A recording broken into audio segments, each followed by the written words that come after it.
Good morning সবাইকে। আশা করি সবাই খুব ভালো আছো, আনন্দে আছো আর হাসি খুশি আছো, সুস্থ আছো, সুন্দর আছো। তো সকালবেলা এখন 6টা বাজে। তো উঠে আমি একটু লেবু মধু পানিটা রেডি করে তারপর ফ্রেশ হতে যাব, বেডটা গুছাবো।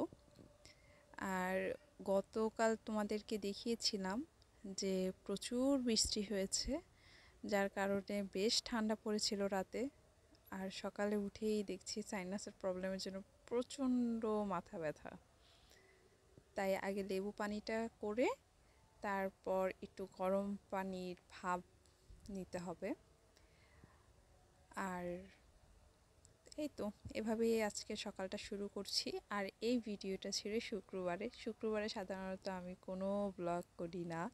আর শুক্রবার করে দিয়েছিলাম, মানে খুব আলসেমও লাগছিল যে ভয়েস ওভার দিতে বা এডিটিং করতে খুব আলসেমি লাগছিল, তাই আর করা হয়নি। তাই ভাবলাম আজকে এটাকে তোমাদের কাছে পৌঁছিয়ে দিই। তো দেখলি লেবু পানিটা রেডি করে তারপর আমি আমার বেডটাকে রেডি করে নিচ্ছি। আসলে সকালবেলা উঠেই সবার প্রথমে যতক্ষণ না পর্যন্ত তুমি তোমার বেডটাকে রেডি করবে, বেডটাকে গুছিয়ে রাখবে, ততক্ষণ পর্যন্ত তোমার ঘুমের যে আলসাময় একটা ভাব, এটা কিন্তু কখনোই কাটবে না।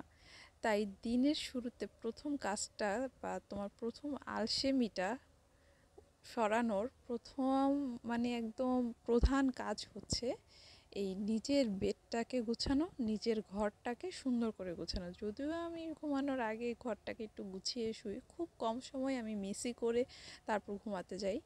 তারপর সকালবেলা উঠে চেষ্টা করি নিজের বেডটাকে আগে গুছিয়ে নেওয়ার জন্য। তারপর আমি আলাদা একটা বেডের কাভার দিয়ে দিচ্ছি, যাতে সারাদিনে কাজ করে, যেহেতু আমি সারাদিন আর বেডের কাছেও আসবো না, কারণ যতটা মানে কাজ করে বেডের কাছে আসলেই খুব আলসেমি বা একটু ঘুমাতে ইচ্ছা করবে, একটু শুতে ইচ্ছে করবে। তাই তারপর দেখো ফ্রেশ হয়ে এসে তারপর আমি এই লেবু মধু পানিটা নিচ্ছি। আর এটা যদি তোমরা এভাবে মানে হাঁটু ভেঙে বসে খাও, তাহলে কিন্তু তোমার পেটে একটা চাপ ক্রিয়েট হয়, পেটটা একটু চাপে পড়ে। এতে আমাদের ডাইজেস্টের যে প্রবলেমগুলো থাকে এগুলো কিন্তু অনেকটাই রিমুভ হয়। এটাও আমি একটা ভিডিওতে দেখেছিলাম। তারপরে এই যে দেখো কর্পূর বা মেন্থল বা যেটাই বলি না কেন, ওটা দিয়ে যে ভাপটা নেওয়া হয় সেটাই নিচ্ছি। এতে মাথার ব্যথাটা আমার অনেকটাই কমে। যাদের সাইনাসের সমস্যাটা আছে তারা এভাবে নিতে পারো। তারপর আর আমি ফ্রেশ হয়ে ভাবটা নেই, কারণ মুখটা তখন অনেকটাই ফ্রেশ লাগে। তারপর এটাকে বলা হয় পদ্মবুরুজ লতা, অনেকটা লতানোর মতো থাকে। রাতে ভিজিয়ে রেখেছিলাম সকালে খাবো বলে। তো এত কিছু খাওয়ার পর সকালে আর ব্রেকফাস্টটা আমার বেশিরভাগই খাওয়া হয় না, কারণ এসব খেতে খেতে আমার পেট একদম ভরে যায়। আর এটা এত তেতো, এত ভালো জিনিস খাওয়ার পর যদি এরকম তেতো একটা জিনিস খাওয়া হয়, তাহলে বলো কি, মানে শরীরটা বলবে আমাকে কেন এত অত্যাচার করতেছো, পেটটা বলবে তখন যে আগে এত সুন্দর লেবু মধু পানি খেলে আর এখন কেন এই তেতো দিয়ে এই আমার টেস্টটা চেঞ্জ করে দিচ্ছ, এটা নিশ্চিত বলবে। আর এটা প্রচণ্ড তেতো, যা একদম বলার বাহিরে। তারপর আমি এটা খেয়ে নিলাম, খেয়ে সকালে রান্নায় চলে আসলাম। তো আজকে সকালে হচ্ছে ইলিশ মাছ ভাজা। যেহেতু আমার শ্বশুর শুধু খাবে আর আমি এত কিছু খাওয়ার পর আর আমার সকালের নাস্তা খাওয়া হবে না, কারণ আমার পেট একদম ভরে গেছে। তো সেই ইলিশ মাছ ভাজা খেতে খুব পছন্দ করে, তাই সকালে বের করে রেখেছিলাম, এখন ভেজে দিলাম। আর করেছি করলা আলু দিয়ে আর চিংড়ি মাছ দিয়ে একটা ঝোল। তারপর সুন্দর রোদেলা একটি সকালে, কুয়াশাচ্ছন্ন একটি সকালে তোমাদেরকে আবার জানাচ্ছি শুভ সকাল। আশা করি সবাই খুব ভালো আছো, আনন্দে আছো, সুস্থ আছো, সুন্দর আছো এবং হাসি খুশি আছো। যারা আমার বয়োজ্যেষ্ঠরা আছো তারাও আশা করছি খুব ভালো আছো। তাদের রয়েছে অনেক সম্মান ও শ্রদ্ধা। এই দেখো আমাদের কাঁঠালগুলো কত সুন্দর হয়ে ধরে আছে। আর গতকাল যে প্রচণ্ড ঝড় হয়েছিল, সে ঝড়ের একটি দৃশ্য এখন তোমাদেরকে দেখাচ্ছি। তো দেখতেই পাচ্ছ কী অবস্থা, পাতা দিয়ে এগুলো সব মানে ক্লিন ছিল, এখন দেখো কি অবস্থা হয়ে আছে চারদিক, খুবই বাজে অবস্থা। তো এতেই বোঝা যাচ্ছে যে কতটা ঝড় বৃষ্টি হয়েছে।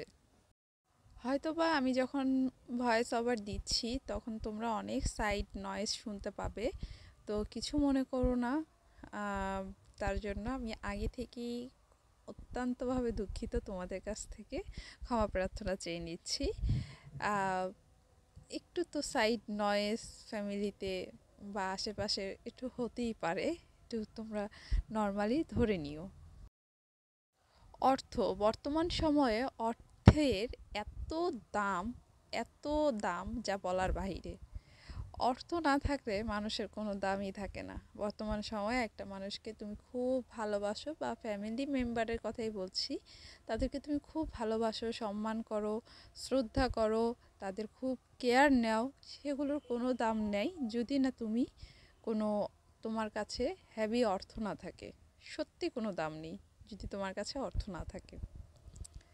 তাই এই অর্থের খপ্পরে পড়ে আমরা কিন্তু অনেক সময় অনেক ভুল মানুষকে নির্বাচন করি, এই অনেক সময় অনেক ভুল বন্ধু নির্বাচন করি, বা ফ্যামিলির মানুষগুলো দেখা যায় যখন আমরা সংসারে ঢুকে যাই বা সংসারে না ঢুকি, ফ্যামিলির মানুষগুলো তখন আমরা কাছের মানুষদের একটু ভুল নির্বাচন করি। যেমন কিছু মানুষ আছে যারা হচ্ছে মুখোশধারী মানুষ। তুমি হাজার একটা ভুল করে যাও, তোমার প্রচুর অর্থ আছে, তুমি অঢেল অর্থ তাদের পিছনে ঢালতে পারো, কিচ্ছু হবে না, তোমার সেটা ভুল হবে না। এটা আসলে খুব দুঃখজনক।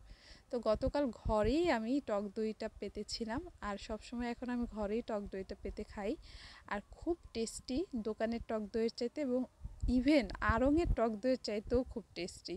কারণ ওই টক দইগুলো মানে শুধু খেতে খুব কষ্ট হয় আমার, কেমন যেন একটা গন্ধ বা একটা স্বাদ হয়, কিন্তু ঘরে যে টক দইটা আছে সেটা মনে হয় যে হাফ লিটার আমি এক নিমিষেই খেয়ে ফেলতে পারবো, এতটা টেস্টি হয়।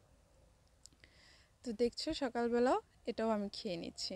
তারপর আমার সকালে সবাইকে খাবার দেওয়া শেষ, এখন আমি হচ্ছে আমার দুপুরের রান্নার কাজে করার জন্য রেডি হয়ে যাচ্ছি। তো এই মুখোশধারী মানুষদের কাছে থেকে খুব অ্যালার্ট থাকবে।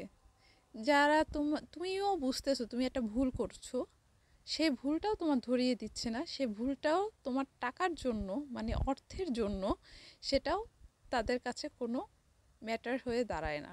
আর যদি তোমার অর্থ না থাকে, তুমি ভুল না করলেও ওটা তোমার ভুল হয়ে দাঁড়ায়। এটা আমি গত 4 বছরে খুব ভালো মতো বুঝেছি, যার কারণে আজকে তোমাদের সাথে এটা শেয়ার করলাম। আরেক ক্যাটাগরির মানুষ আছে যারা হচ্ছে তুমি যতক্ষণ টাকা দিবে ততক্ষণ ভালো, আর যতক্ষণ দিতে পারবে না তাদের মন মতো, ততক্ষণ তুমি খারাপ হয়ে যাবে। 3 নম্বর হচ্ছে তুমি দিবে, তার বিনিময়ে কোনো কিছু পাওয়ার চেষ্টা করবে না, যখন তুমি পাওয়ার চেষ্টা করবে তখনই তুমি খারাপ হয়ে যাবে। তো সো কেয়ারফুল, সো কেয়ারফুল। এসব মানুষ থেকে যতটা সম্ভব দূরে থাকো। অর্থ আজ নেই কাল হবে, সেটা জানি, কিন্তু এসব মানুষকে আগেই নির্বাচন করে তাদেরকে অ্যাভয়েড করা শুরু করে দাও।